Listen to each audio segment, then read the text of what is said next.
बहुत समय पहले की बात है। धनपुरा नाम का एक सुंदर सा गांव हुआ करता था। उस गांव में एक गरीब लेकिन ईमानदार लकड़हारा रहता था जिसका नाम संजीव था।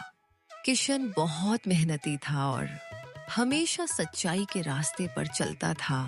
उसके पास ज्यादा धन नहीं था, लेकिन वह अपने जीवन से संतुष्ट था।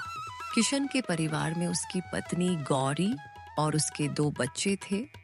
किशन गांव के बड़े लकड़ी व्यापारी सेठ भवानी दास के यहाँ काम करता था।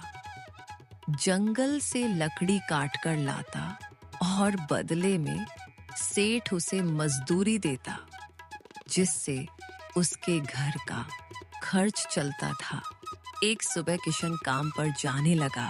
गौरी, आज थोड़ा देर हो रही है, तुम बच्चों को स्कूल छोड़ आना।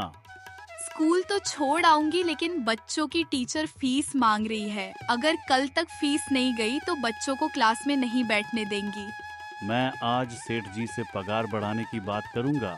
आप हर महीने यही कहते हो, महंगाई बढ़ रही है, सब्जी के दाम आसमान छू रहे हैं, बच्चों की पढ़ाई और घर का खर्च इतनी कम मजदूरी में कैसे चलेगा? किशन चुपचाप काम पर निकल गया।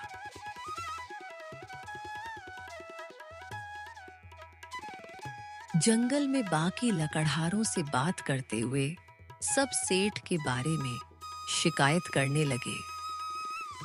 आज पगार का दिन है, देख लेना सेठ, कोई ना कोई बहाना बनाएगा। पिछले महीने मेरी बेटी बीमार थी, बस 2 दिन छुट्टी ली और सेठ ने आधी पगार काट ली। सेठ जी आराम से बैठे थे। सभी लकड़हारे शाम को सेठ के गोदाम पहुंचे।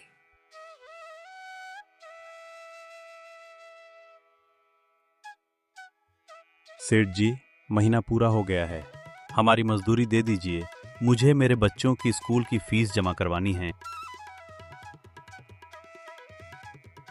अभी माल नहीं बिका है, 2-4 दिन बाद दे दूंगा। हर समय बस पैसे पैसे, जाओ अब यहाँ से।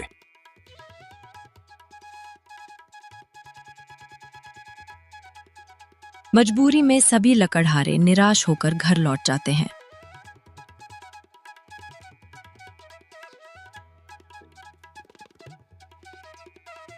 दो दिन बाद किशन सेठ जी के पास जाता है। सेठ जी उसको पगार देते हैं। कम पगार लेकर किशन सेठ जी से बोलता है, सेठ जी, मेरे तो पूरे पैसे बनते हैं मेरे बच्चों की स्कूल फीस नहीं भरी है मैंने, बच्चों को स्कूल से निकाल देंगे, ये पैसे मेरे कम पड़ेंगे। बाजार में लकड़ी सस्ती हो गई है, जो मिल रहा है वो रख लो। सेठ जी, मेरे ऊपर थोड़ा तो रहम करो। देखो किशन, ज्यादा समस्या है तो कहीं और काम ढूंढ लो। बेबस किशन पैसे लेकर घर जाता है।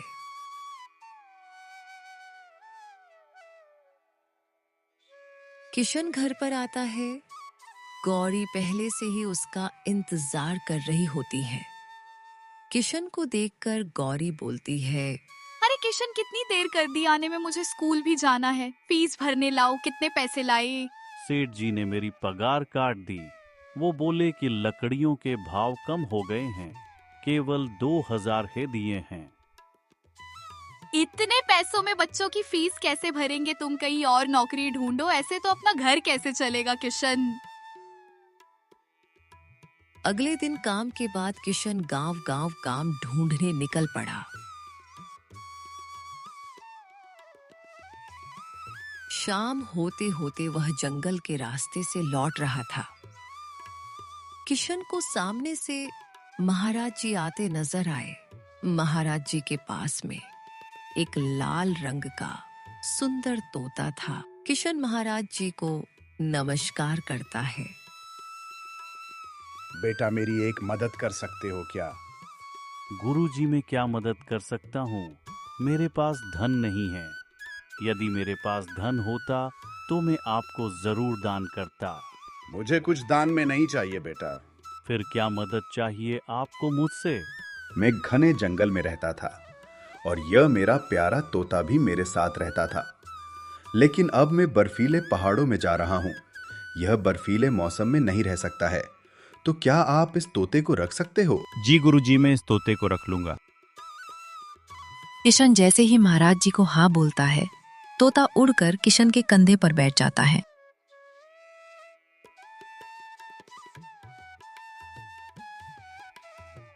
महाराज जी, अब मैं चलता हूँ, मुझे देर हो रही है।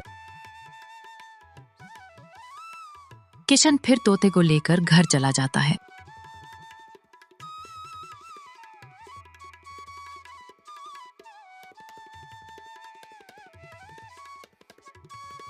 किशन फिर घर आता है। गौरी किशन को देखकर बोलती है, इतनी देर कर दी आने में, और ये तोता कहाँ से लाए किशन? गौरी, में जंगल से निकल रहा था, मुझे एक महाराज जी मिले, उन्होंने इसे मुझे दिया है। घर में अनाज नहीं है बच्चों के लिए, कपड़े नहीं है, और आप ये तोता ले आए? इससे रोटी मिलेगी क्या? रात का समय हुआ। किशन पलंग पर लेटकर सोच रहा था। उसे घर वालों की चिंता हो रही थी। तोता किशन की तरफ देखता है और किशन के दुख को महसूस करता है।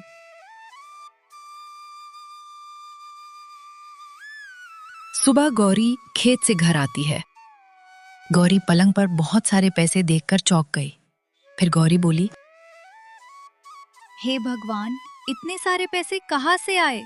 शायद किशन ने लाए होंगे, मैं किशन से पूछती हूँ। फिर किशन गौरी के पास आता है। किशन, ये पैसे तुमने रखे हैं? नहीं गौरी, मुझे तो सेठ जी ने 2000 ही दिए थे, वो पैसा मैंने तुम्हें दे दिया था। शायद ये पैसा भगवान जी ने हमारी मदद के लिए ऊपर से भेजे है। किशन के पास धीरे धीरे ऐसे ही पैसा आता गया और वो पैसे वाला बन गया। लेकिन किशन की अमीरी उसके एक दोस्त को पसंद नहीं आती है। किशन का दोस्त किशन के सेठ के पास जाता है। सेठ जी, किशन बहुत पैसे कमा रहा है और वो एक ट्रैक्टर भी खरीद कर लाया है। ऐसा कैसे हो सकता है? किशन के पास इतना पैसा कैसे आ सकता है? जरूर कुछ गड़बड़ है। तुम उसके घर जाओ और पता करो किशन पैसे कैसे कमा रहा है। किशन का दोस्त किशन के घर जाता है। तभी लाल रंग का सुंदर तोता अपनी चोंच में पैसे लेकर आता नजर आता है। तोते को देखकर वो बोलता है, अच्छा, तो किशन को पैसे वाला यह तोता बना रहा है। सेठ जी, किशन के पास एक तोता है, वह उसको पैसे लाकर देता है। अच्छा, तभी किशन पैसे वाला बन गया है। सेठ जी के मन में लालच जग जाता है और उसी रात सेठ जी किशन के घर जाते हैं। किशन का परिवार सो रहा था। तभी सेठ जी घर के अंदर जाकर तोते को अपने कंधे पर बैठा लेते हैं। सेठ जी तोते को अपने घर ले जाते हैं। सेठ जी तोते की सेवा करते हैं और ये उम्मीद लगाकर बैठते हैं कि ये तोता पैसे लेकर आएगा। तभी एक मजदूर सेठ जी के पास आता है। सेठ जी, मेरी पगार दे दो। अभी माल नहीं बिका है, 2-4 दिन बाद दे दूंगा। हर समय बस पैसे पैसे, जाओ अब यहाँ से। ये सारी स्थिति तोता देखता है। तोता फिर उड़ जाता है। सेठ जी ने तोते को चुरा तो लिया, लेकिन तोता वापस कभी नहीं लौटता है। नेकी को कैद नहीं कर सके तोता, उड़ गया, क्योंकि भलाई हमेशा सच्चे दिल वालों के पास लौटती है। भगवान अच्छे लोगों के साथ कभी बुरा नहीं होने देते। ये सब कर्मों का फल है।